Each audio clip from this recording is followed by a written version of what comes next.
The bullet grazed her shoulder as Samantha Hayes threw herself behind the overturned wagon, her breath coming in ragged gasps while dust from the Oklahoma plains swirled around her like angry spirits. Blood seeped through her torn blouse, warm and sticky against her skin, but she had no time to examine the wound as another shot rang out, splintering the wood above her head. She pressed her back against the wagon, clutching the leather satchel to her chest, knowing that what it contained was worth more than her life to the men hunting her across this God-forsaken stretch of land between Guthrie and Kingfisher in the sweltering summer of 1895.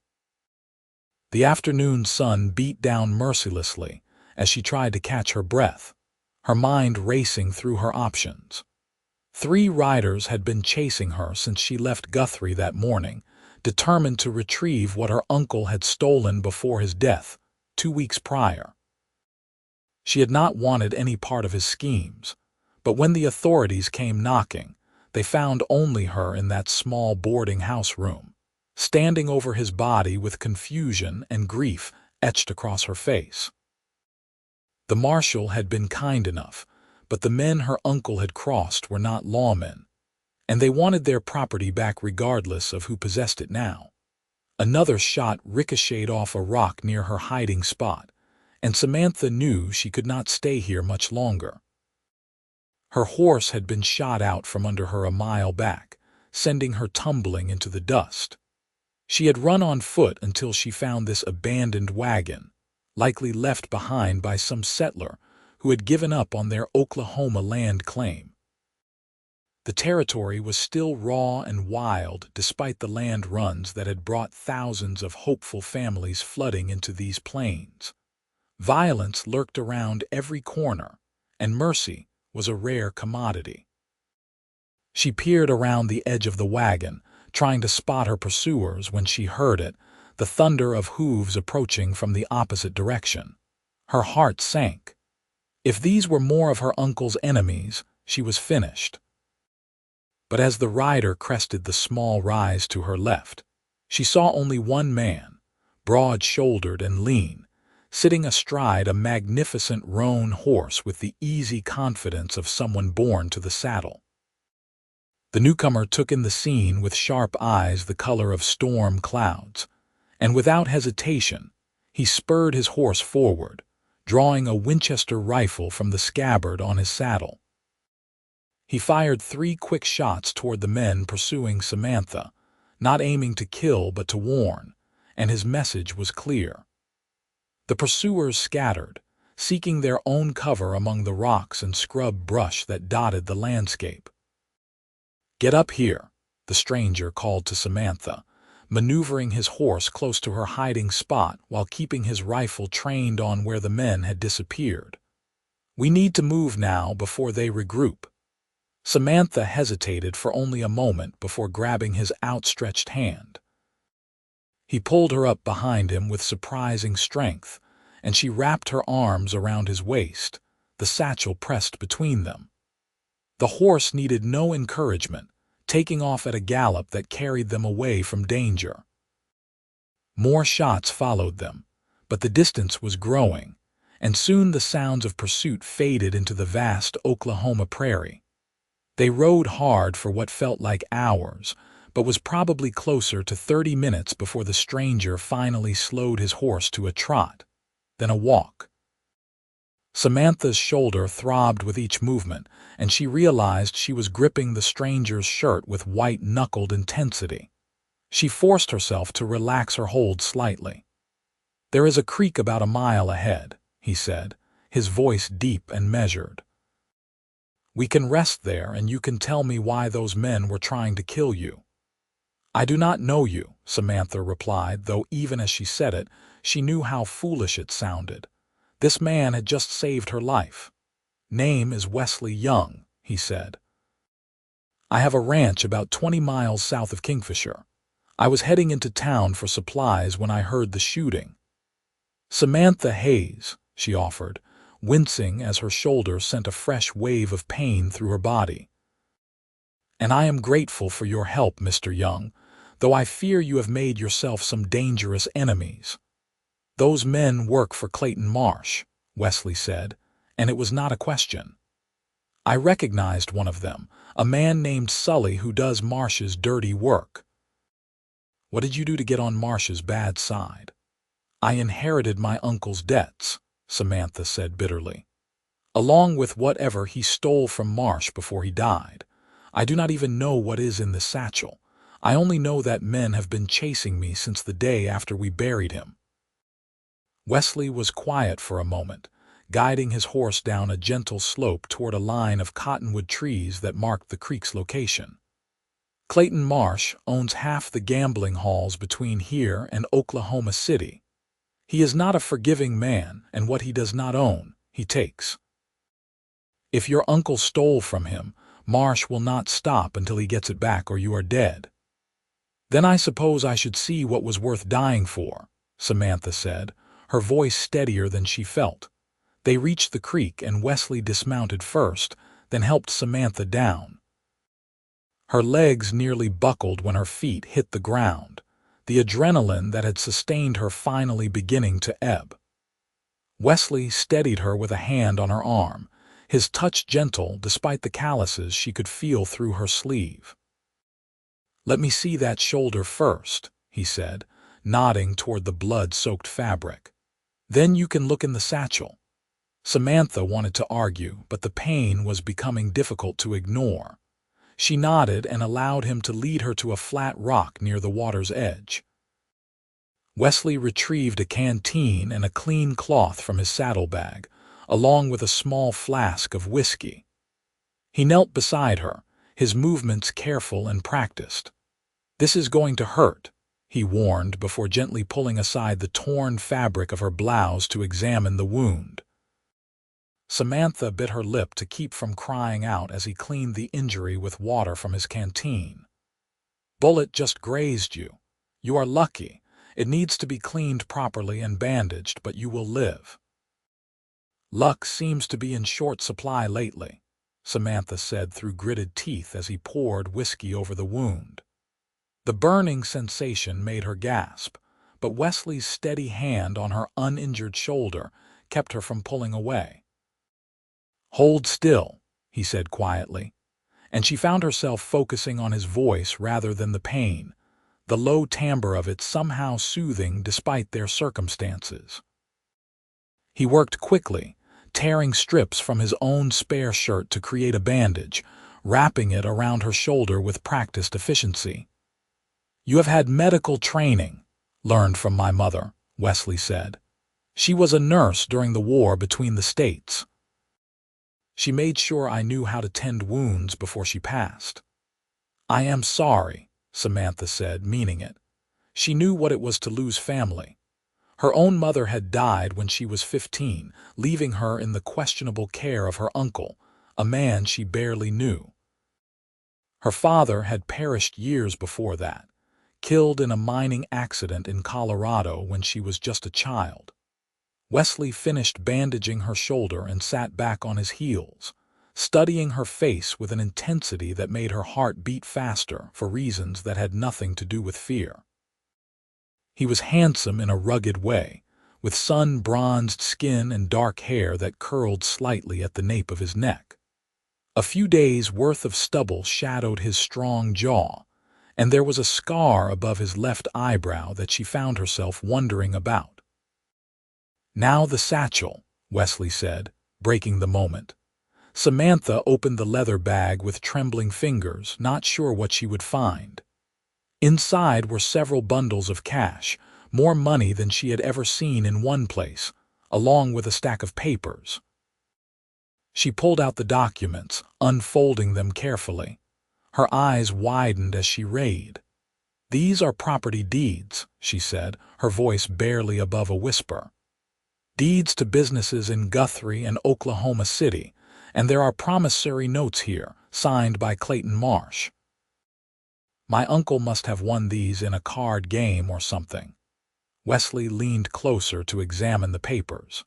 "These are not just any properties. This deed here is for the Silver Star Saloon in Guthrie, one of the most profitable establishments in the territory. And this one is for a freight company. If these are legitimate, you are holding a fortune in your hands. No wonder Marsh wants them back, Samantha said, feeling sick. These must represent a significant portion of his holdings. The question is, did your uncle win them fairly or did he cheat? Wesley asked. Not that it matters much to Marsh either way. He will want them back regardless. Samantha thought about her uncle, the man she had barely known. He had been her mother's brother, a gambler and a drifter who showed up every few years with wild stories and empty pockets. She had been surprised when he sent word asking her to come to Guthrie, offering her a place to stay and promising to help her start a new life. She had been working as a seamstress in Kansas City, barely making ends meet, so she had accepted his offer. But when she arrived in Guthrie 3 months ago, she found him living in a shabby boarding house, his health failing and his prospects dim. He had died 2 weeks after her arrival, his last words to her a whispered instruction to take the satchel and get far away. I do not know if he cheated, Samantha said honestly. I barely knew him, but these papers are signed and witnessed. They look legitimate to me. Then legally, they belong to you now, Wesley said, but legal and safe are 2 different things in the Oklahoma territory. Marsh will not care about the law. He will send more men after you, and next time they might shoot to kill rather than just scare.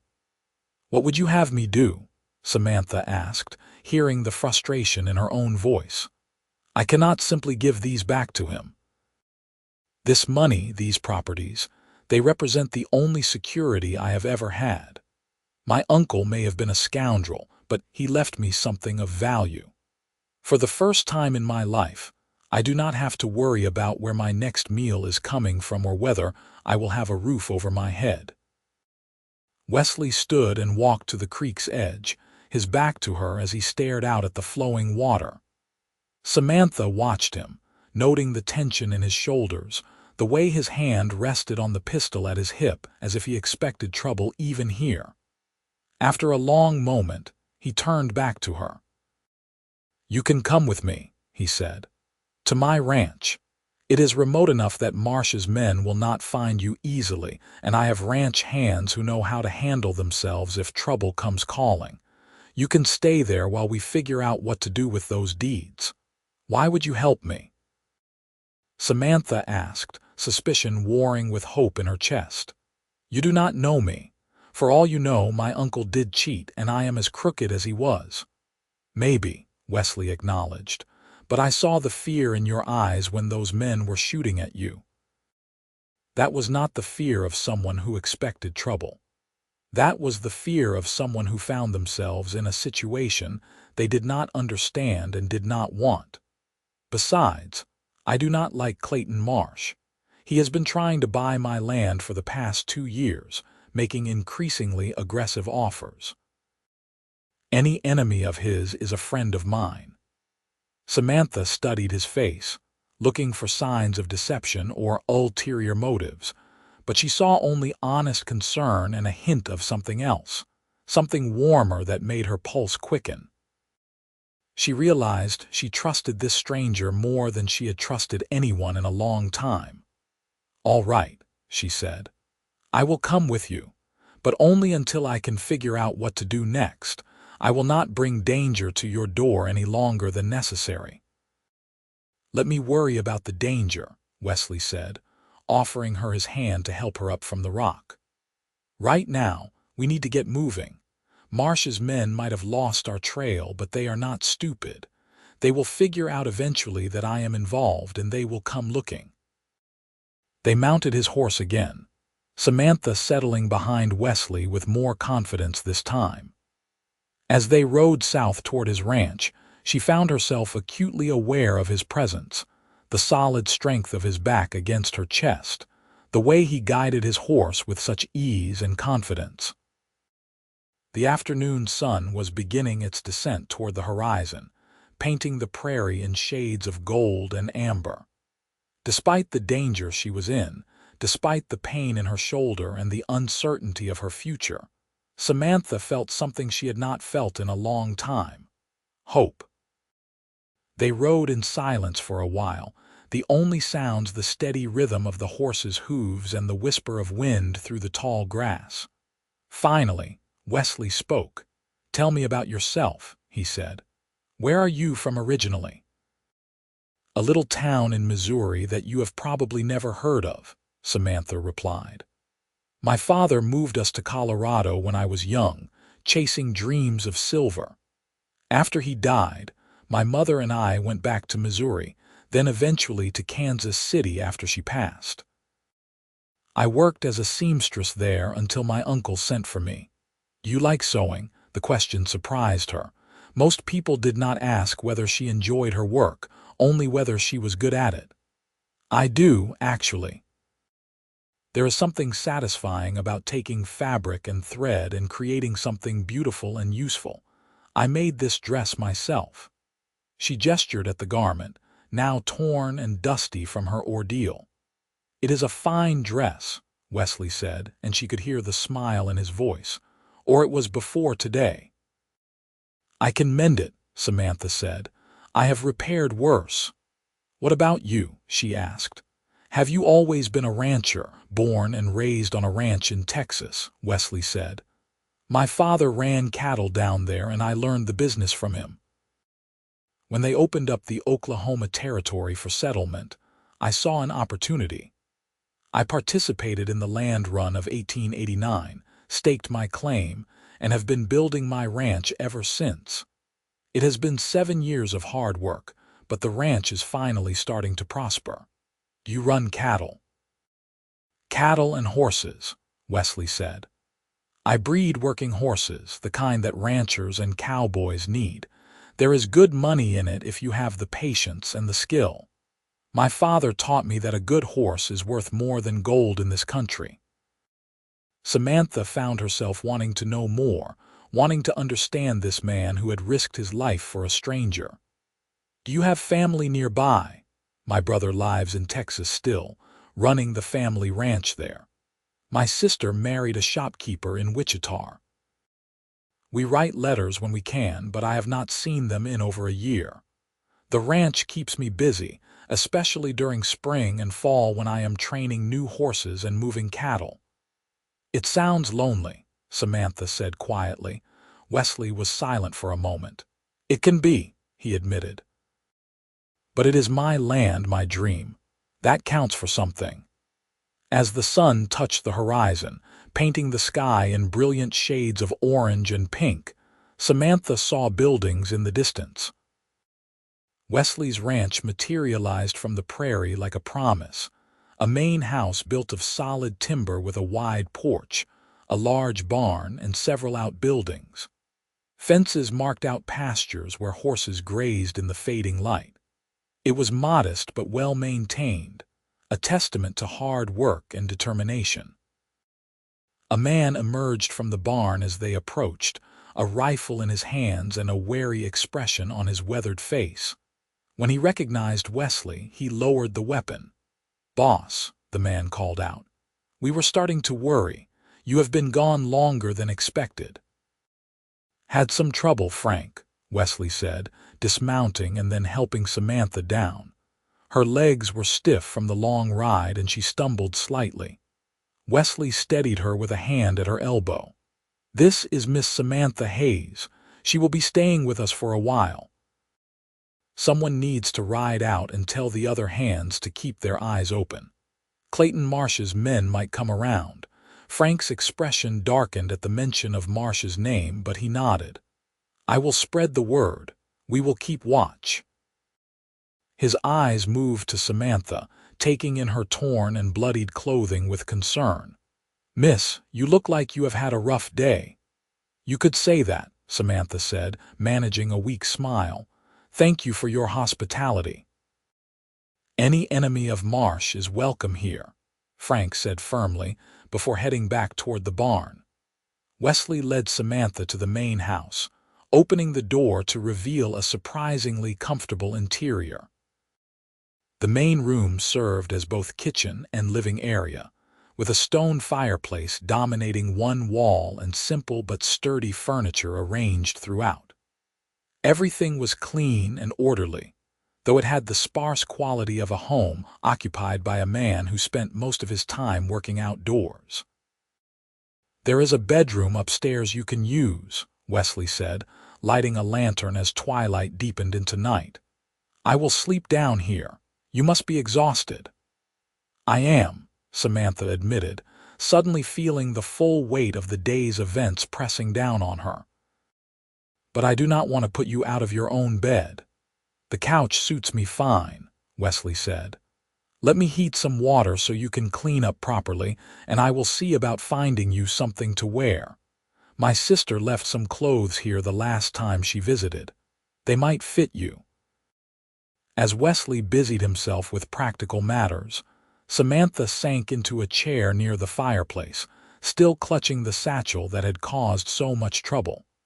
She opened it again, studying the deeds and promissory notes by lamplight. The numbers were staggering. The Silver Star Saloon alone was worth thousands of dollars, and the freight company represented steady income that could sustain her for years. The cash in the bag amounted to nearly $500, more money than she could earn in 2 years of sewing.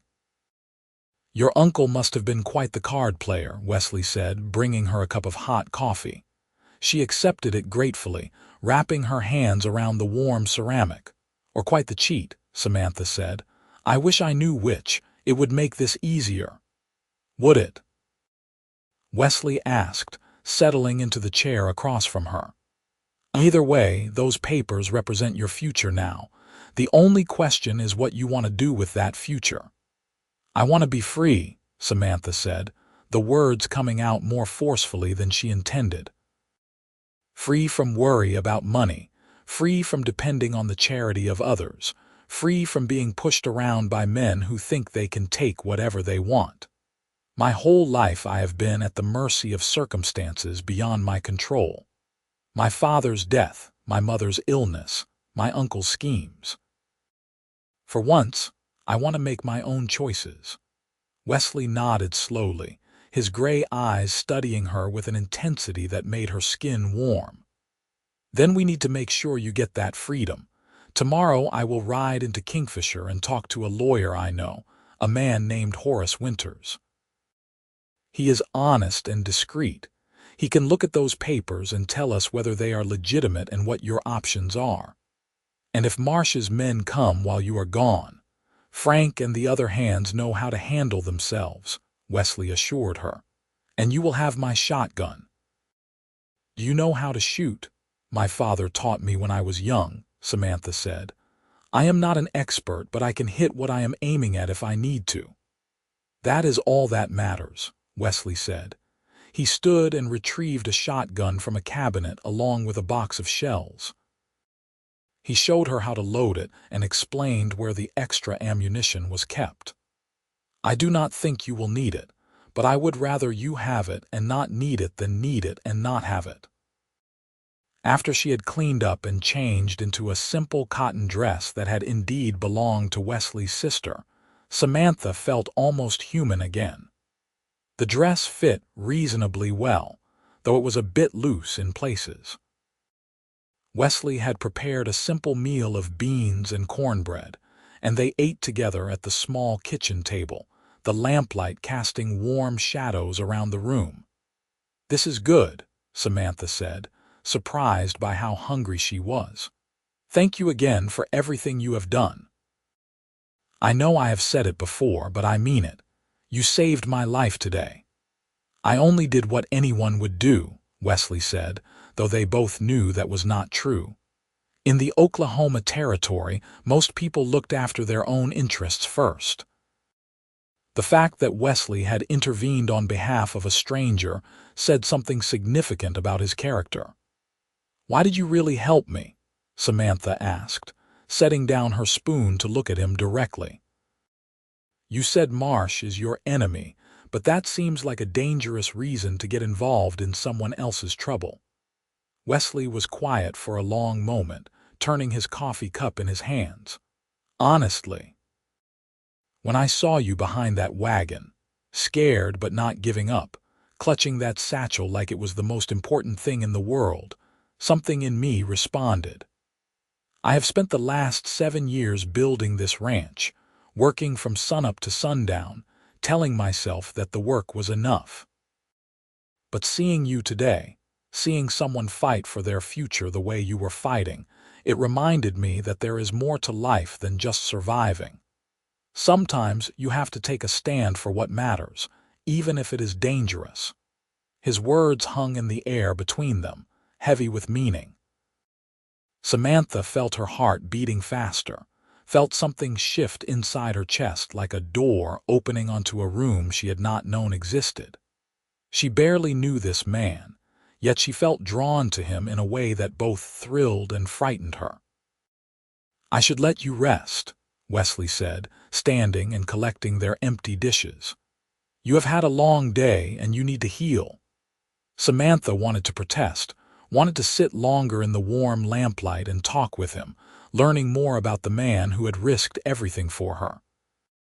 But exhaustion was pulling at her, and her shoulder ached despite the bandage. She nodded and stood, swaying slightly. Wesley was at her side in an instant, his hand gentle on her uninjured arm. "Let me help you upstairs." He guided her up the narrow staircase to a small but comfortable bedroom. A quilt covered the bed and a washstand stood in the corner.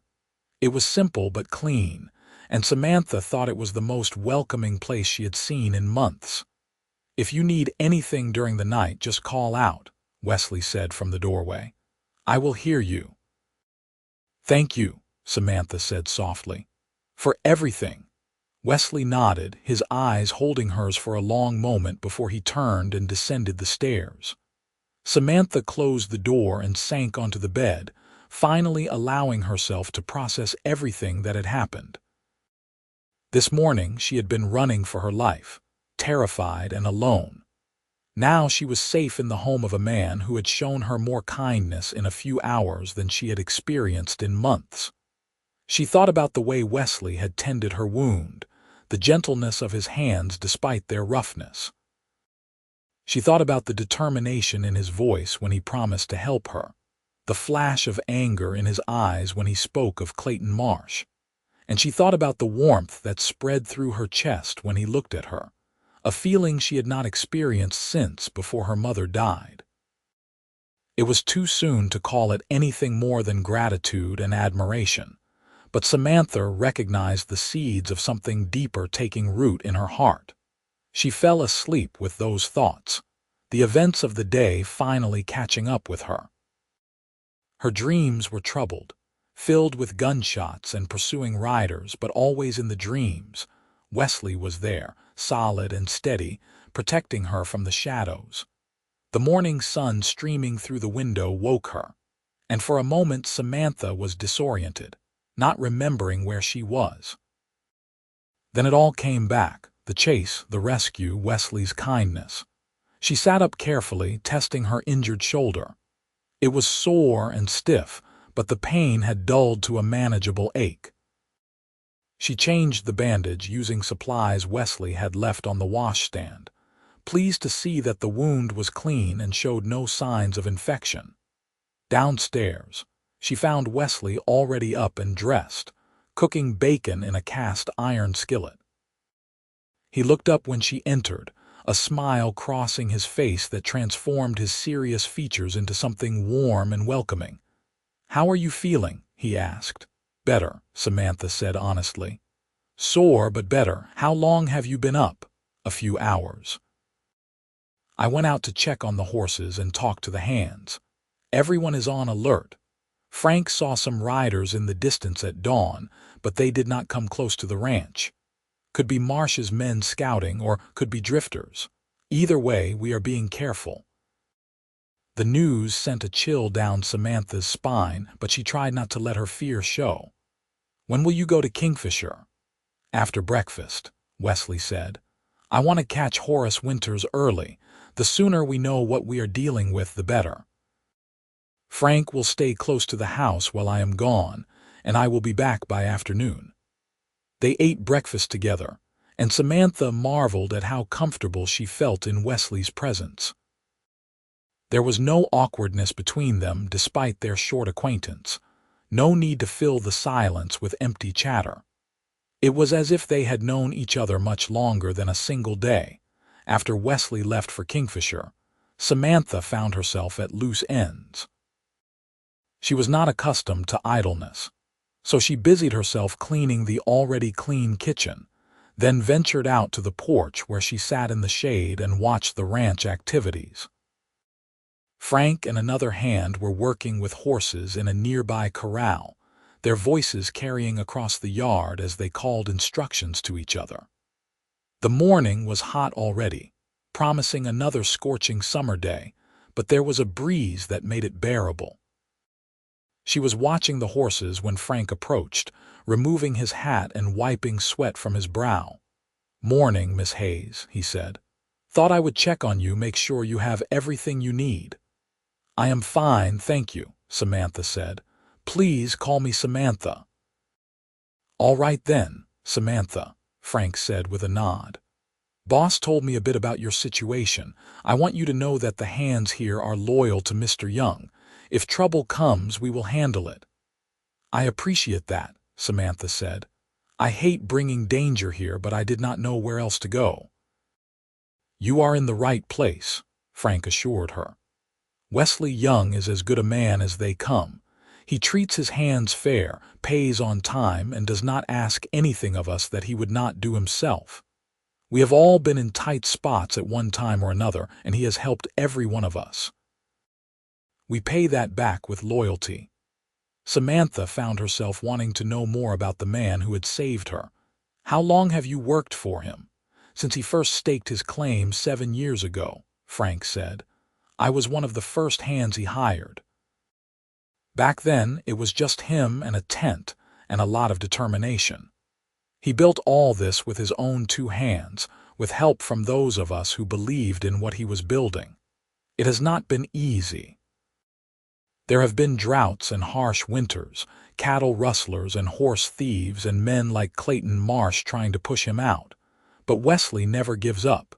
He is as stubborn as they come when he sets his mind to something." "He seems like a good man," Samantha said softly. Frank studied her for a moment, a knowing smile playing at the corners of his mouth. "He is, and he deserves someone good in his life. He works too hard and spends too much time alone. Maybe you being here is good for him."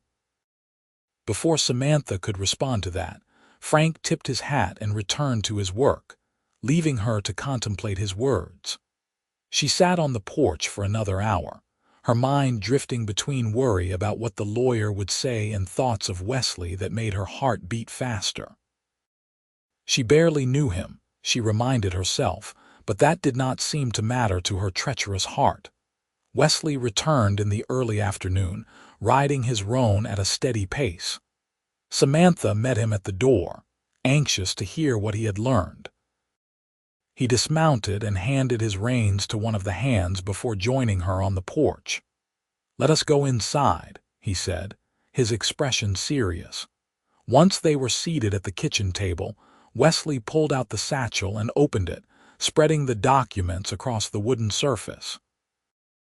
"I showed everything to Horace Winters. He examined the papers carefully, checked the signatures and seals, even sent a telegram to the county clerk in Guthrie to verify the recordings. Samantha, these deeds are legitimate. Your uncle won them in a card game 3 weeks ago, and he properly recorded the transfers. They are legally yours now." Samantha felt her breath catch. "So I really own the Silver Star Saloon and the freight company?" "You do," Wesley confirmed. "The promissory notes are also valid. Clayton Marsh owes your uncle, and now you, nearly $3,000 in gambling debts. Horace says that in a court of law you have every right to these properties and that money. But," Samantha could hear the unspoken word hanging in the air.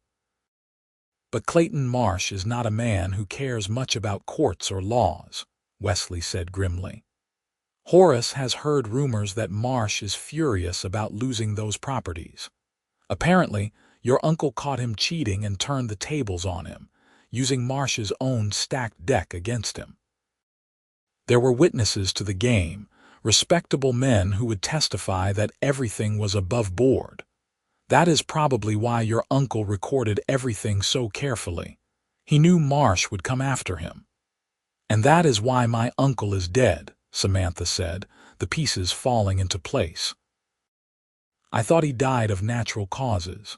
The doctor said it was his heart, but now I wonder if Marsh had something to do with it. We cannot prove anything, Wesley said. But Horace suggested that your uncle's death was suspiciously convenient for Marsh. If your uncle had lived, he could have testified about the game and defended his winnings. With him dead, Marsh probably thought it would be easier to intimidate you into giving everything back. He thought wrong, Samantha said, feeling anger replace her fear. I am not giving anything back to him. Those properties are mine, and I intend to keep them. Wesley smiled at her fierce tone. Horace thought you might say that. He has a suggestion. The Silver Star Saloon has a manager who runs the day-to-day operations, a man named Gilbert Roberts. He is honest and has been with the establishment for years. Horace says you could keep Roberts on to manage the saloon while you collect the profits. The freight company is similar. It has a foreman who handles the actual work. You would not need to do anything except own them and collect your share of the earnings. That sounds too easy, Samantha said suspiciously. There is a catch, Wesley admitted. You need to go to Guthrie and formally take possession of the properties. Meet with the managers and establish yourself as the new owner. And you need to do it publicly, with witnesses, so that Marsh cannot claim later that you abandoned your rights. Horace says the best thing you can do is show that you are not afraid and that you have legal standing. When he says not afraid, does he mean I should walk right into Marsh's territory and dare him to do something? Samantha asked incredulously. Essentially, yes, Wesley said. But you would not be alone. Horace has contacts in Guthrie, including the territorial marshal. He can arrange for protection while you are there, and I would go with you. Samantha looked at him, seeing the determination in his eyes. You have already done so much. I cannot ask you to risk more. You are not asking, Wesley said firmly. I am offering. Besides, I have business in Guthrie anyway. I need to register some horses I am selling, and I could use the trip. We would leave tomorrow if you are feeling up to it. The sooner we establish your ownership, the better. Samantha thought about it, weighing the risks against the potential rewards. If she did nothing, Marsh would continue to hunt her, and she would spend the rest of her life looking over her shoulder. But if she faced him down legally, with the law and respectable witnesses on her side, she might actually be able to claim the security she desperately wanted. All right, she said. We go to Guthrie tomorrow. Wesley nodded, satisfaction crossing his features. Then we have preparations to make. You will need proper clothes, something that makes you look like a respectable property owner rather than a fugitive. I will send someone into Kingfisher to buy what you need. I can make my own clothes, Samantha protested, but Wesley shook his head. We do not have time. Besides, this is business. Consider it an investment in your future.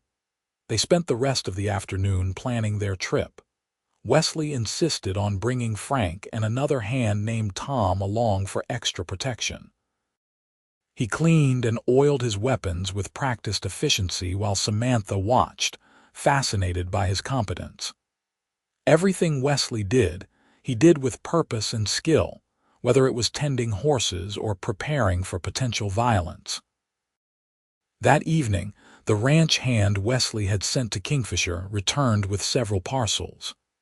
Inside, Samantha found a beautiful dress of deep blue cotton, along with a proper corset, petticoats, and a bonnet. There were also a pair of sturdy boots and a traveling bag to carry it all. Wesley had spared no expense, and Samantha felt tears prick her eyes at his generosity. "I will pay you back," she promised. "Once I collect money from the properties, I will repay every cent you have spent on me." "I am not worried about the money," Wesley said. "I just want you to be safe and to have the future you deserve." That night, after another simple but filling meal, they sat together on the porch watching the stars emerge in the darkening sky. The prairie stretched out before them, vast and beautiful in the twilight, and Samantha felt a peace settle over her that she had not experienced in a very long time. "Tell me something," she said softly. "Why have you never married? Frank said you work too hard and spend too much time alone. Surely there are women in Kingfisher who would be interested in a successful rancher." Wesley was quiet for so long that Samantha thought he might not answer. When he finally spoke, his voice was low and thoughtful. "I suppose I have been waiting for something that felt right. My parents had a good marriage, a true partnership, and I always told myself I would not settle for anything less. But building this ranch took all my time and energy. I told myself that once I was established, once I had something to offer, then I would think about marriage. But years passed and the work was always there, always demanding my attention. I dated a few women, went to socials and dances when I had time, but nothing ever clicked. No one ever made me want to change my priorities." "Until," Samantha prompted, her heart beating faster. Wesley turned to look at her, his gray eyes dark in the fading light. "Until yesterday, when I saw a woman refusing to give up even when everything seemed hopeless. Until I talked to her and realized that she was smart and brave and determined to make her own way in the world. Until I spent time with her and felt more alive in a few hours than I had in years." Samantha's breath caught in her throat. "Wesley, we barely know each other." "I know," he said, "and I am not asking for anything. I am just being honest about what I feel. You have stirred something in me, Samantha. Something I thought I had buried under work and duty and responsibility. Being around you reminds me that there is more to life than just existing." "I feel it too," Samantha admitted, the words tumbling out before she could stop them. "When you look at me, when you touch my arm or smile at me, something inside me responds. I have not felt this way about anyone since I was a girl with foolish dreams. I thought I had grown too practical for such feelings." "Maybe practical people need feelings most of all," Wesley said. He reached out and took her hand, his calloused fingers gentle against her skin. "I am not asking you to make any decisions now. I just want you to know that when this business with Marsh is settled, when you are safe and free to choose your own path, I hope you might consider staying here. Not just as a guest, but as someone who belongs." Samantha felt tears well up in her eyes, overwhelmed by the depth of emotion in his voice. This man, this strong, capable, kind man, was offering her something she had never dared to hope for: a home, a partner, a future built on more than just necessity. It was too soon, too fast, but somehow it also felt exactly right. "I would like that," she whispered. "Very much." Wesley lifted her hand to his lips and kissed it gently, a gesture so tender that Samantha felt her heart might burst. They sat together in the darkness, hands clasped, while the stars wheeled overhead and the prairie whispered its ancient songs around them. The journey to Guthrie began at dawn the next morning. Samantha wore her new blue dress, and Wesley had dressed in his best clothes, looking every inch the successful rancher. Frank and Tom rode alongside them, both men armed and alert. The trip would take most of the day, and they planned to stay overnight in Guthrie before completing their business the following morning. As they rode, Wesley pointed out features of the landscape, telling Samantha stories about the land run and the early days of the territory. He had a gift for storytelling, painting vivid pictures with his words, and Samantha found herself fascinated by his descriptions of chaos and hope, as thousands of people rushed to claim their piece of Oklahoma. "It was like nothing I had ever seen," Wesley said. People on horses, in wagons, even running on foot, all desperate to stake their claims. I rode as hard as I could, found a good piece of land with water and grass, and drove my stake into the ground. Then I had to defend it against 3 other men who claimed they had gotten there first. It took the land office 2 weeks to sort out all the disputes in our section. "Were you scared?" Samantha asked. "Terrified," Wesley admitted with a laugh, "but also excited. It felt like the start of something new, a chance to build something from nothing. That feeling has never entirely left me. Every morning when I wake up and see what I have built, I feel that same sense of possibility." They stopped at midday to rest the horses and eat the lunch Wesley had packed. Frank and Tom scouted ahead while Wesley and Samantha sat in the shade of a lone cottonwood tree, sharing cold chicken and fresh bread. "Are you nervous about tomorrow?" Wesley asked. "Yes," Samantha said honestly, "but also determined. I have spent too much of my life being afraid, letting other people control my fate. Tomorrow I take control no matter what happens." "That is the spirit," Wesley said approvingly. "And remember, you will not be alone. Horace has arranged for us to meet with Marshal Thompson first thing in the morning. He is a good lawman, one of the few in the territory who cannot be bought. With him there, Marsh would not dare try anything violent. It would be too public, too risky."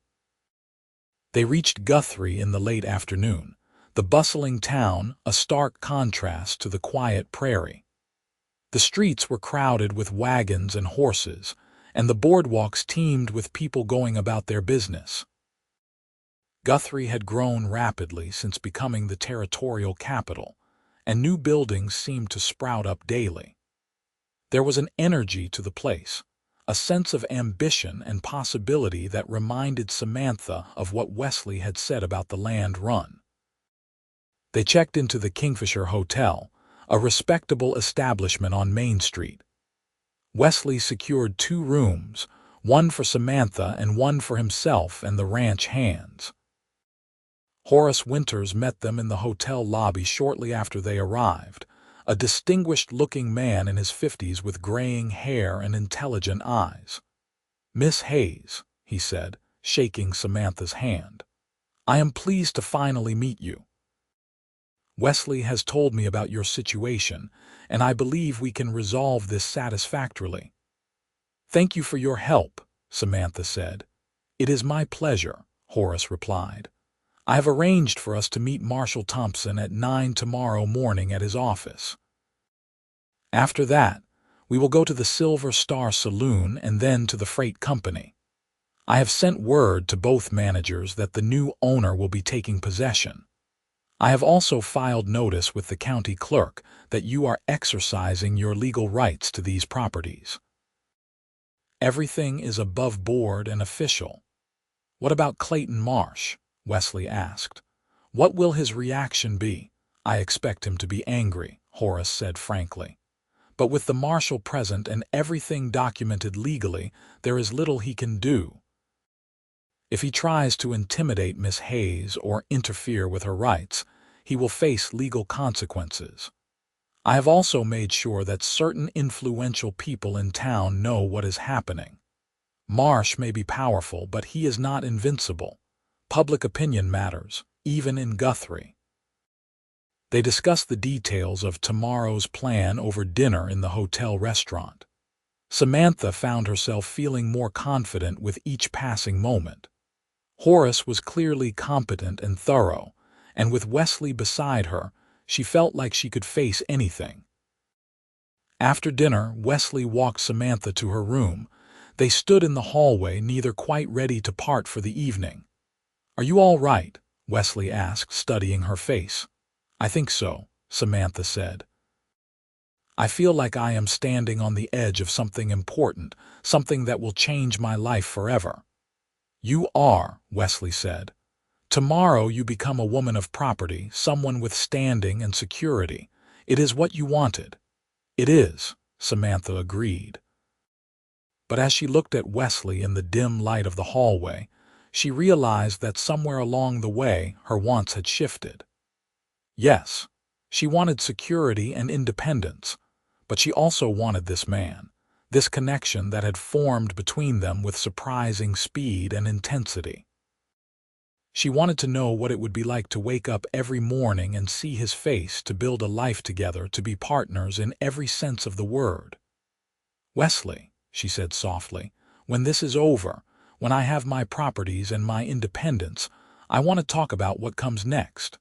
For us." His face lit up with a smile that made her knees weak. "I want that too, more than I can say." He lifted his hand and gently cupped her cheek, his thumb brushing across her skin with infinite tenderness. Samantha leaned into his touch, her eyes drifting closed for a moment as she savored the feeling. "Get some rest," Wesley said quietly. "Tomorrow is an important day." Samantha nodded and reluctantly stepped back, breaking the contact. She entered her room and closed the door, leaning against it as she tried to calm her racing heart. Everything was happening so fast, but it felt right in a way that nothing else in her life ever had. Sleep came slowly, her mind too full of thoughts and possibilities. When she finally drifted off, she dreamed of Wesley's smile and the feeling of his hand in hers. Morning arrived with clear skies and warm sunshine. Samantha dressed carefully in her blue dress, arranging her hair in a neat style and checking her reflection in the mirror. She looked respectable and confident, exactly the image she needed to project today. Wesley met her downstairs, looking handsome in a dark suit with a string tie. His eyes swept over her with obvious appreciation. "You look beautiful," he said simply.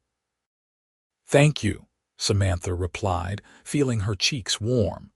"You clean up rather well yourself." They met Horace at Marshal Thompson's office promptly at 9. The marshal was a big man with a no-nonsense demeanor and a badge that gleamed on his vest. He listened carefully as Horace explained the situation, examining the documents with a practiced eye. "These are all in order," Marshal Thompson said finally. "Miss Hayes, you have every legal right to these properties. Mr. Marsh may not like it, but there is nothing he can do to change it. I will accompany you to both locations to ensure there is no trouble." They walked to the Silver Star Saloon first, a large establishment on a prime corner lot. The building was well maintained, with a painted sign and gleaming windows. Inside, they found Gilbert Roberts, the manager, a portly man in his 40s with a friendly face. "Miss Hayes," Roberts said, bowing slightly, "I received word of your coming. I must say your uncle was a remarkable card player. He won this establishment fair and square, though Mr. Marsh was not happy about it." "I am sure he was not," Samantha said. "Mr. Roberts, I understand you have been managing this saloon for several years. I would like you to continue in that capacity if you are willing." "I do not know the first thing about running a saloon, but I am told you are honest and competent." Roberts looked relieved. "I would be honored to continue, Miss Hayes.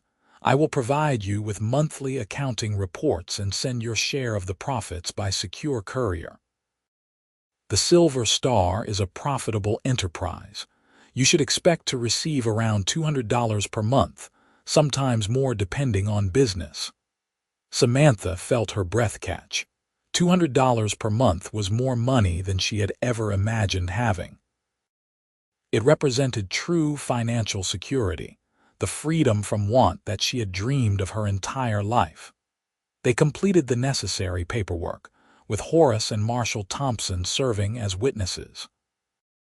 Just as they were finishing, the saloon door swung open and a man entered, flanked by two rough-looking companions. Samantha knew immediately that this was Clayton Marsh. He was a tall man in his 50s, impeccably dressed in expensive clothes that could not quite hide the hardness in his face. His eyes, cold and calculating, swept over the group before settling on Samantha. "So you are the niece," Marsh said, his voice smooth but with an undercurrent of menace. "I heard you were in town. We need to talk, young lady." "Mr. Marsh," Marshall Thompson said, stepping forward. "Miss Hayes is conducting legitimate business here. I suggest you move along." "I just want to have a conversation," Marsh said, spreading his hands as if to show he meant no harm. "Surely there is no law against talking." "Say what you came to say," Samantha said, keeping her voice steady despite the fear threading through her. She felt Wesley move closer to her side, his presence a source of strength. "Your uncle cheated me," Marsh said bluntly. "He used a marked deck and walked away with properties that belonged to me. I am willing to be reasonable. I will pay you $5,000 cash for everything, the saloon, the freight company, and the notes. That is more than generous." "My uncle did not cheat," Samantha said firmly. "There were witnesses to the game who will testify that everything was legitimate. These properties are mine legally, and I am not selling them to you at any price." Marsh's expression darkened. "You are making a mistake, Miss Hayes.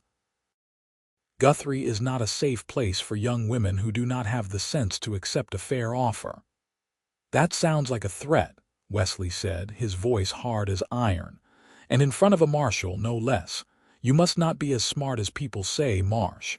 Marsh's cold eyes shifted to Wesley. "Wesley Young. I should have known you would be involved in this. You have been a thorn in my side for years, refusing to sell your land to me. Now you are interfering in my business." "This stopped being your business the moment you lost it in a card game," Wesley said. "Miss Hayes has made her position clear. I suggest you accept it and move on." For a moment, tension crackled in the air, and Samantha thought Marsh might do something foolish. But then the gambler smiled, a cold expression that did not reach his eyes. "Very well," he said. "Keep the properties for now. But business can be unpredictable, Miss Hayes. Fires happen. Accidents occur. Employees sometimes decide to work elsewhere.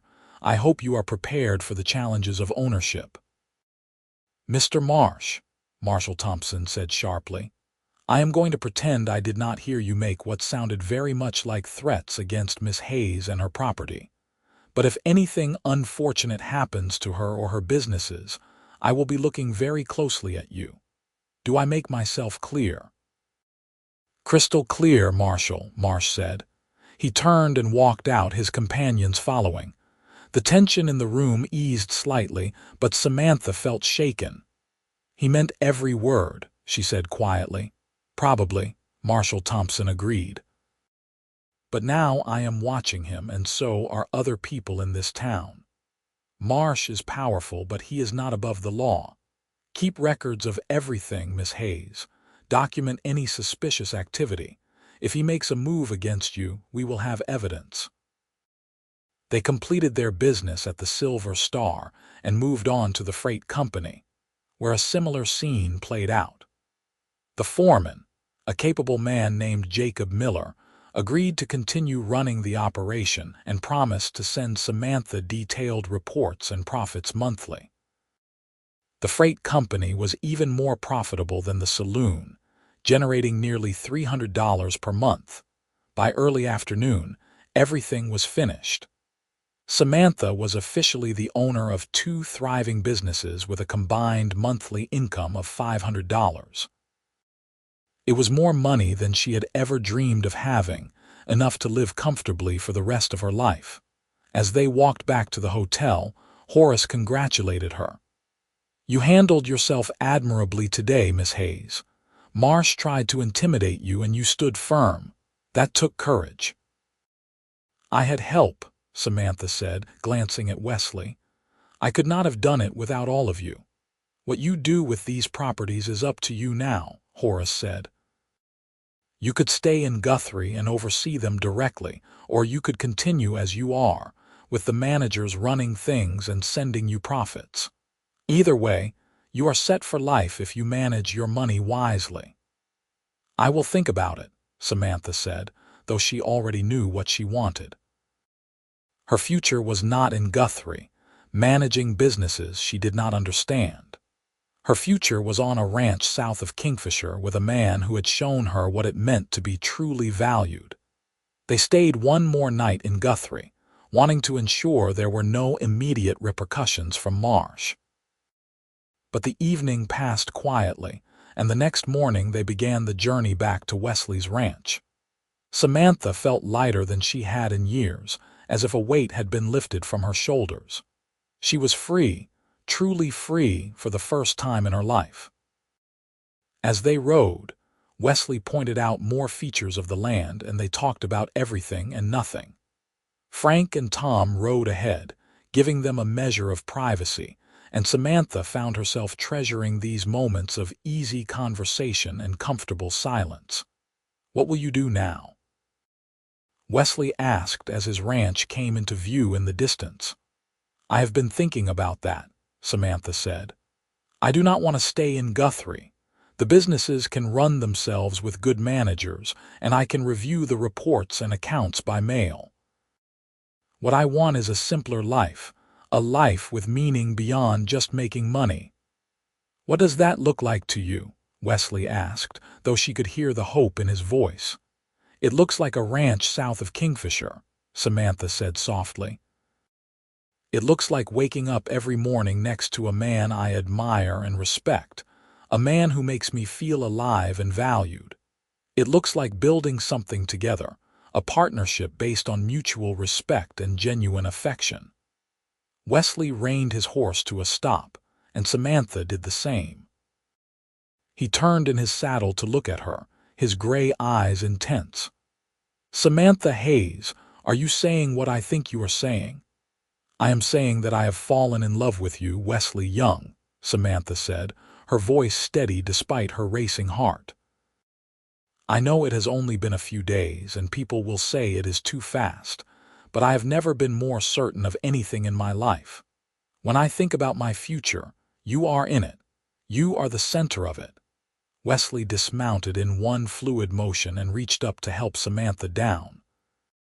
When her feet touched the ground, he pulled her into his arms, holding her close. "In your arms I have found my true calling," he said, his voice rough with emotion. "I thought my purpose was building this ranch, working the land, raising horses and cattle, but I was wrong. My true calling is loving you, protecting you, building a life with you. You have shown me what I was missing, what I have been searching for without even knowing it." Samantha felt tears stream down her face as she wrapped her arms around Wesley's neck. "I love you," she whispered. "I love you so much it frightens me." "Do not be frightened," Wesley said, cupping her face in his hands. "I will spend every day of the rest of my life making sure you never regret choosing me." Then he kissed her, and Samantha felt the world fall away. There was only Wesley, his lips gentle but passionate against hers, his arms strong and sure around her. She kissed him back with all the emotion that had been building inside her, pouring everything she felt into that single perfect moment. When they finally broke apart, both breathing hard, Wesley rested his forehead against hers. "Marry me," he said. "I know it is fast, but I am sure. Marry me, Samantha. Be my wife, my partner, my everything." "Yes," Samantha said without hesitation. "Yes, I will marry you." They kissed again, longer this time, sealing their promise. When they finally continued toward the ranch, riding side by side with their hands clasped together, Samantha felt like she was floating.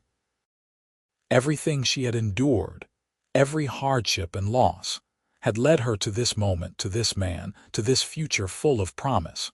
Frank and Tom congratulated them when they learned the news, and word spread quickly among the ranch hands. That evening, there was an impromptu celebration at the ranch, with the hands breaking out musical instruments and someone producing bottles of whiskey. They danced under the stars, Wesley holding Samantha close as they swayed to a simple tune played on a fiddle and guitar.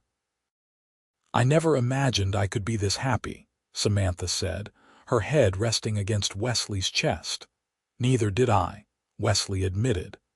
"But I am learning that the best things in life are the ones you do not plan for, the ones that take you by surprise." They were married 2 weeks later in a small ceremony in Kingfisher, with Horace Winters serving as a witness and Frank standing up as Wesley's best man. Samantha wore a dress she had sewn herself, cream-colored silk with delicate lace at the collar and cuffs. Wesley wore his best suit, and when he saw her walking toward him in the little church, his eyes filled with tears. The ceremony was simple but heartfelt. They exchanged vows before a small gathering of friends and neighbors, promising to love and honor each other for the rest of their lives. When the minister pronounced them husband and wife, Wesley kissed Samantha with such tenderness that several people in the congregation wiped away tears. The reception was held at the ranch, with tables set up in the yard and food contributed by everyone who attended. There was music and dancing and laughter, the kind of pure joy that comes from witnessing two people find their perfect match. As the sun set and the party continued into the evening, Wesley and Samantha slipped away to the house they would now share as husband and wife. Their wedding night was everything Samantha had dreamed of, tender and passionate in equal measure. Wesley treated her with reverence and care, taking his time to ensure her pleasure matched his own. Afterward, they lay tangled together in the darkness, talking softly about their dreams for the future. "I want to expand the ranch," Wesley said, his fingers tracing lazy patterns on Samantha's bare shoulder. "With the income from your properties, we can afford to buy more land, breed more horses. We could build something really significant." "I want children," Samantha said. "At least 3, maybe more. I want this house filled with laughter and life." "We can have both," Wesley said, kissing the top of her head. "We can have everything we want as long as we have each other." The first year of their marriage was blissful despite its challenges. Clayton Marsh made a few half-hearted attempts to cause trouble, sending men to harass the managers of Samantha's businesses, but Marshall Thompson kept his word and investigated every incident. Eventually, Marsh seemed to accept that he had lost, and the harassment stopped. Rumor had it that he had lost heavily in another card game and was forced to sell off some of his remaining properties to cover his debts. Samantha threw herself into life on the ranch, learning everything she could about horses and cattle. She had a natural gift for it, Wesley discovered, an intuitive understanding of animals that surprised even him. She also continued her sewing, making clothes for the ranch hands and taking orders from women in Kingfisher for dresses and quilts. The extra income was welcome, but more than that, Samantha enjoyed the creative outlet. Their first child, a boy they named William Henry Young, was born in the spring of 1897, arriving during a thunderstorm that rattled the windows of their bedroom. Wesley paced anxiously downstairs while the doctor and a midwife attended Samantha, and when he finally heard his son's first cry, he burst into tears of joy and relief. Samantha was exhausted but radiant when he was allowed to see her, holding their tiny son with wonder in her eyes. "He is perfect," Wesley said, touching William's tiny hand with one finger. "You are perfect. I love you both so much." William was a healthy, happy baby who grew quickly. He had Samantha's brown eyes and Wesley's stubborn determination, apparent even in infancy. Samantha discovered that she loved being a mother, though it was more challenging than she had anticipated. But Wesley was a devoted father, taking his share of nighttime feedings and diaper changes, despite the raised eyebrows of some of their neighbors who thought such tasks were beneath a man. 2 years later, their daughter Sarah Mee was born, a tiny thing with Wesley's gray eyes and a full head of dark hair. She was quieter than William had been, more observant, and Samantha often caught her daughter studying the world around her with serious concentration. Having two small children kept Samantha busy, but she loved every moment of it, even the difficult ones. The ranch continued to prosper, with Samantha's business income supplementing Wesley's earnings from horses and cattle. They were able to expand significantly. They bought adjacent land when it became available, hired more hands, and built additional corrals and outbuildings. Wesley's reputation as a horse breeder grew, and buyers came from as far away as Texas and Kansas to purchase his animals. In 1901, their third child arrived, another boy they named James Robert. He was the loudest of their children, making his presence known from the moment he entered the world. Where William was serious and Sarah was observant, James was pure energy, always moving, always exploring. He kept both parents on their toes, but his infectious laughter and boundless enthusiasm brought constant joy to their household. Life on the ranch fell into a comfortable rhythm. Mornings were busy with chores and caring for the children. Afternoons often found Samantha working on sewing projects while the children napped, or helping Wesley with ranch work when the older children were old enough to watch their younger sibling. Evenings were family time, with dinner around the big table Wesley had built, followed by stories or music before bed. Samantha's businesses continued to generate steady income, allowing her to save a considerable sum. She kept detailed records and reviewed the monthly reports carefully, occasionally making suggestions to her managers that improved operations. The Silver Star Saloon remained one of Guthrie's most popular establishments, and the freight company expanded to include routes throughout the territory. When Oklahoma achieved statehood in 1907, Wesley and Samantha traveled to Guthrie for the celebration, bringing their 3 children along to witness history. William was 10 now, Sarah was 7, and James was 6. They watched the ceremonies with wide eyes, understanding that they were seeing something important even if they could not fully grasp its significance. "This is your home now," Wesley told his children as they watched the American flag being raised. "Not just a territory, but a state. You are part of something new being built." "Like how you and Mama built the ranch?" William asked, always eager to understand. "Exactly like that," Samantha said, pulling her son close. "With hard work and determination and love." As the years passed, their children grew and the ranch continued to thrive.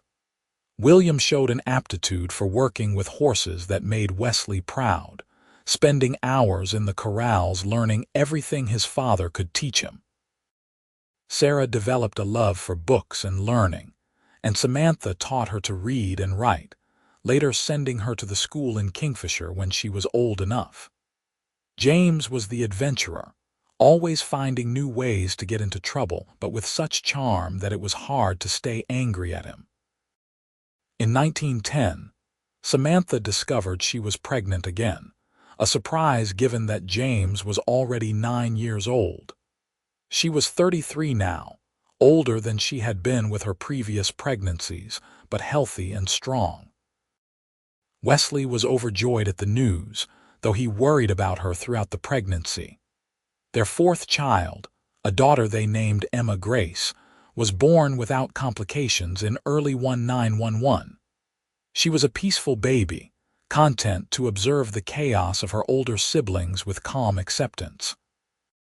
Sarah, now 14, doted on her baby sister, and even James, usually too busy for such things, could be found making faces at Emma to coax out her rare smiles. Life was not without its challenges. There were droughts and floods, harsh winters and scorching summers. They lost cattle to disease and horses to accidents. Frank, who had been with them from the beginning, passed away peacefully in 1912, and they mourned the loss of a friend and valued member of their ranch family. But through it all, Wesley and Samantha faced everything together, their partnership growing stronger with each passing year. On their 15th wedding anniversary in 1910, Wesley took Samantha back to the spot where he had first kissed her, the place where he had asked her to marry him. The children were staying with neighbors for the night, giving them a rare evening alone. "You remember what I said to you here?" Wesley asked, holding Samantha close as the sun set over the prairie. "You said that in my arms you had found your true calling," Samantha replied, her arms wrapped around his waist. "And I remember thinking that I had found mine too." "No regrets?" Wesley asked, though he already knew the answer. "Not a single one," Samantha said firmly.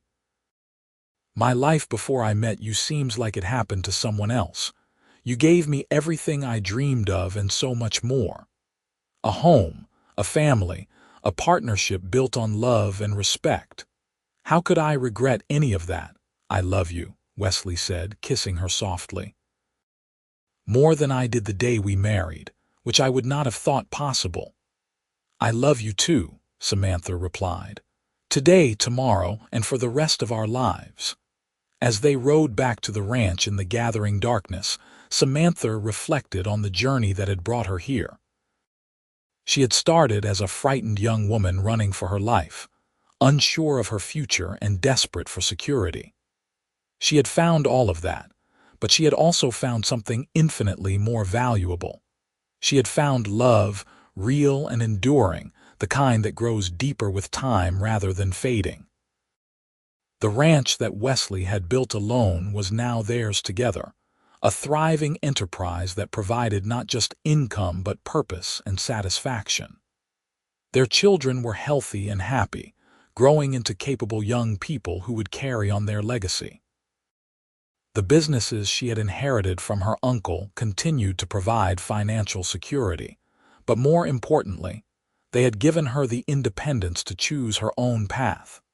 And she had chosen Wesley, just as he had chosen her. Everything else, the ranch, the children, the success they had built, flowed from that single choice made 15 years ago on the Oklahoma prairie. By 1920, their lives had entered a new phase. William was 23 and had married a sweet girl named Catherine from Kingfisher. They lived in a house Wesley had built on the northern edge of the ranch property, and William had taken over much of the day-to-day management of the horse breeding operation. He and Catherine had given Wesley and Samantha their first grandchild, a boy named Thomas, in early 1920. Sarah had surprised everyone by deciding to attend the Teachers' College in Edmond. She was 21 now, intelligent and independent, determined to make her own mark on the world. She came home during summers and holidays, filling the house with her energy and stories of college life. James, at 19, was working as a ranch hand but talked constantly about wanting to try rodeo riding professionally. Wesley worried about the danger, but Samantha reminded him that their son needed to find his own path, just as they had found theirs. Emma, now 9 years old, was the baby of the family and showed signs of inheriting Samantha's talent for sewing. She spent hours with her mother, learning to create beautiful things with needle and thread. The ranch had grown beyond Wesley's original dreams. They now owned nearly 2,000 acres and ran several hundred head of cattle along with their horse breeding operation. They employed a dozen full-time hands and brought on additional help during busy seasons. The main house had been expanded twice to accommodate their growing family, and there were now several smaller houses on the property for married hands. Samantha's businesses had continued to prosper as well. The Silver Star Saloon had survived prohibition by converting to a restaurant and dance hall. and the freight company had adapted to the changing times by adding automobile transportation to their traditional wagon operations. The monthly income had grown substantially over the years, and Samantha had invested wisely, building a substantial nest egg for their children's futures. On a warm evening in late summer of 1920, Wesley and Samantha sat on the porch of their home, a nightly ritual they had maintained for years. Emma was inside practicing her needlework, and they could hear her humming softly to herself. The sun was setting in a blaze of orange and gold, painting the prairie in brilliant colors. "You ever think about that day I found you behind the wagon?" Wesley asked, taking Samantha's hand in his. "Sometimes," Samantha admitted. "I was so scared and desperate, I could not have imagined then that my life would turn out like this." "I knew the moment I saw you," Wesley said. "I knew you were going to change everything." "You were rather certain of yourself," Samantha teased. "What if I had not felt the same way?" "Then I would have had to convince you," Wesley said with a smile. "Though I admit, I was terrified you would decide to stay in Guthrie and manage your businesses rather than taking a chance on a rancher with dust in his hair and calluses on his hands." "Those calluses are part of your appeal," Samantha said, lifting his hand to her lips and kissing his palm. "They represent everything you are, hardworking, capable, dedicated. I fell in love with a cowboy, and I have never regretted it for a moment." Wesley pulled her close, and she rested her head on his shoulder, perfectly content. They sat in comfortable silence, watching the stars emerge as darkness fell. After 25 years together, they no longer needed constant conversation. They had reached that comfortable stage of marriage where simply being together was enough. "Wesley," Samantha said softly after a while, "thank you." "For what?" "For saving me, for loving me, for building this life with me, for giving me everything I never dared to dream of having." Wesley kissed the top of her head. "You saved me too," he said. "I was so focused on building this ranch that I had forgotten what I was building it for. You reminded me that a house is not a home without love, that success means nothing if you have no one to share it with. In your arms I found my true calling, Samantha. Everything else is just details." They held each other as the night deepened around them, two people who had found each other against all odds and built something lasting and true. The prairie whispered its ancient songs, the stars wheeled overhead, and inside the house, their youngest child hummed as she practiced her sewing. It was an ordinary evening in an extraordinary life, and Samantha would not have changed a single moment of it. Years continued to pass in the gentle rhythm of ranch life. William and Catherine had 2 more children, giving Wesley and Samantha 3 grandchildren to dote on. Sarah returned from college with her teaching certificate and took a position at the Kingfisher School, eventually marrying one of the other teachers, a kind man named Robert Mitchell. James finally tried his hand at rodeo and discovered he had a talent for it, though a broken arm in 1923 convinced him to return to ranch work full-time. Emma grew into a young woman with her mother's grace and her father's determination. The ranch continued to adapt and grow with the changing times.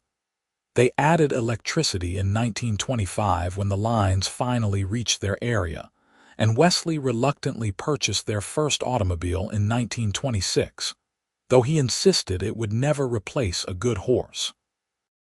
Samantha laughed at his stubbornness, but secretly agreed with him. In 1927, they celebrated their 32nd anniversary surrounded by children and grandchildren. The house was full of laughter and life, exactly as Samantha had dreamed all those years ago. As she looked around the table at dinner, seeing the faces of the family she and Wesley had created, she felt overwhelmed with gratitude. That evening, after everyone had gone home or to bed, Wesley found Samantha on the porch, her favorite place to think and reflect. "A penny for your thoughts," he said, settling into the chair beside her. "I was just thinking about how lucky I am," Samantha said. "That day you found me, I was running for my life with nothing but my uncle's stolen property and a wounded shoulder. If you had ridden past, if you had decided not to get involved, where would I be now?" "You would have found a way," Wesley said confidently. "You are one of the strongest people I know, but I am grateful every day that I did not ride past, that I made the choice to help a stranger in trouble. That choice gave me everything that matters." "We gave each other everything," Samantha corrected gently. "This life we have built, we built it together, equal partners in all things." "Equal partners," Wesley agreed, raising her hand to his lips. "Today, tomorrow, and always." As they sat together in the darkness, watching the prairie that had witnessed their love story unfold over 3 decades, Samantha thought about how far they had come.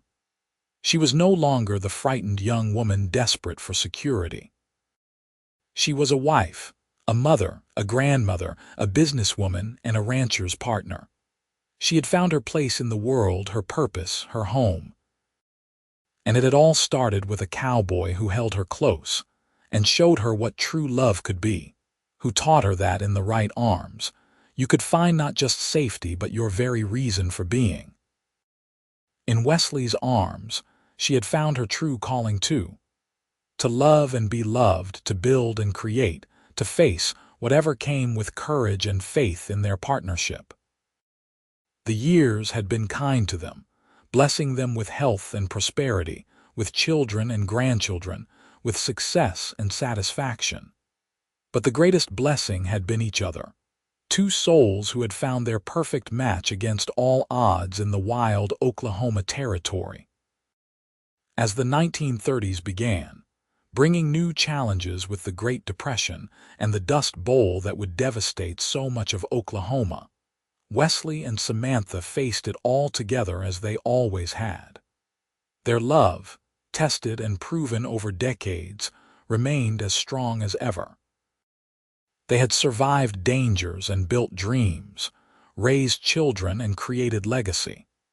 And through it all, they had loved each other with a depth and constancy that inspired everyone who knew them.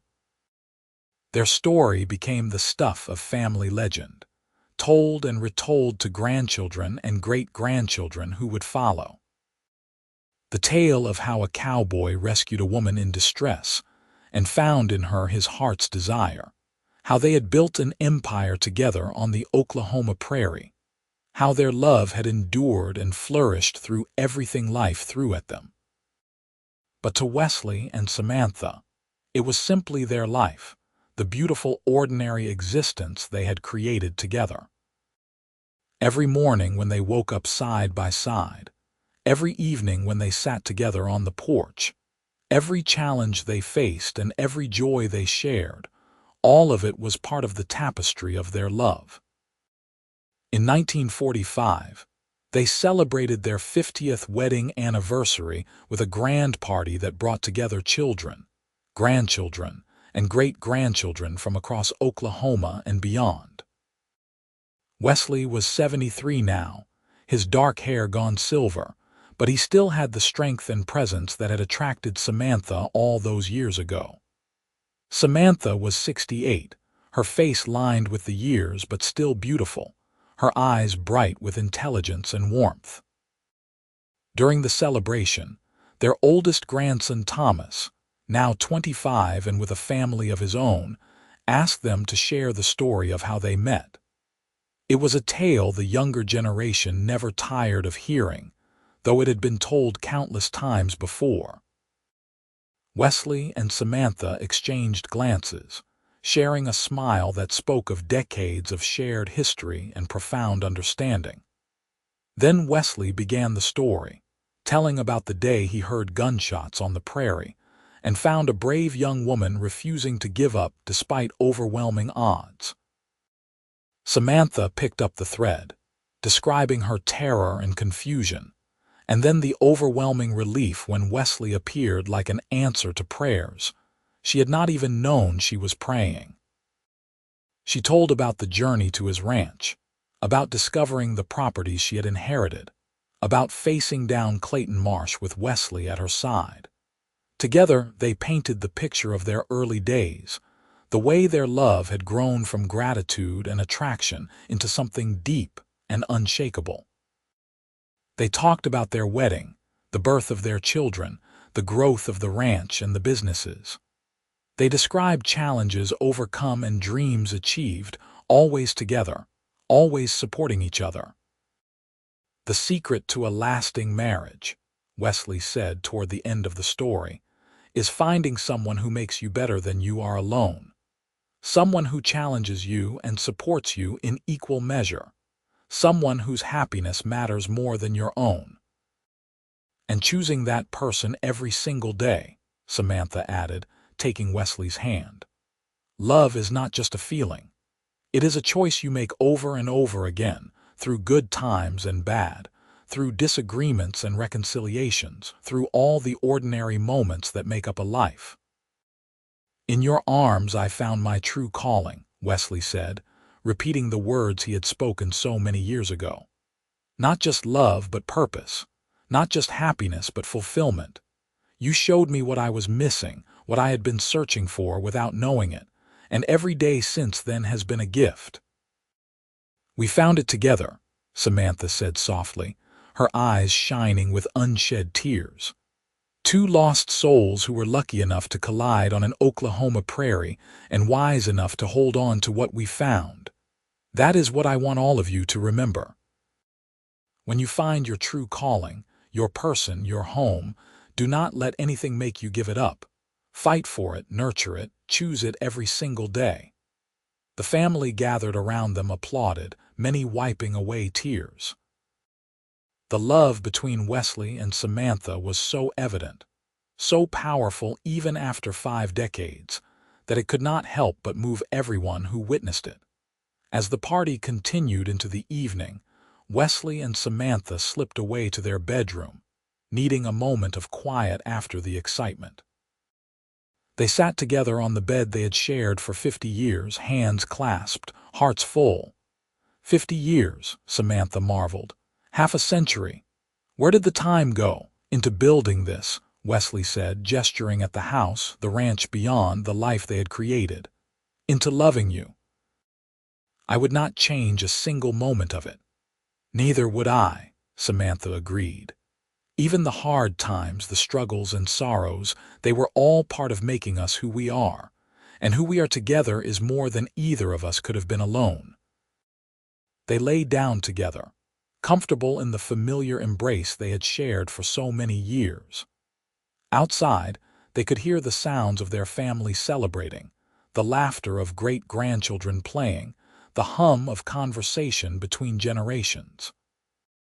Inside, in the quiet of their room, two hearts beat in synchrony as they had for 5 decades. I love you, Wesley whispered into the darkness. I love you, Samantha replied, as she had replied countless times before and would reply countless times again.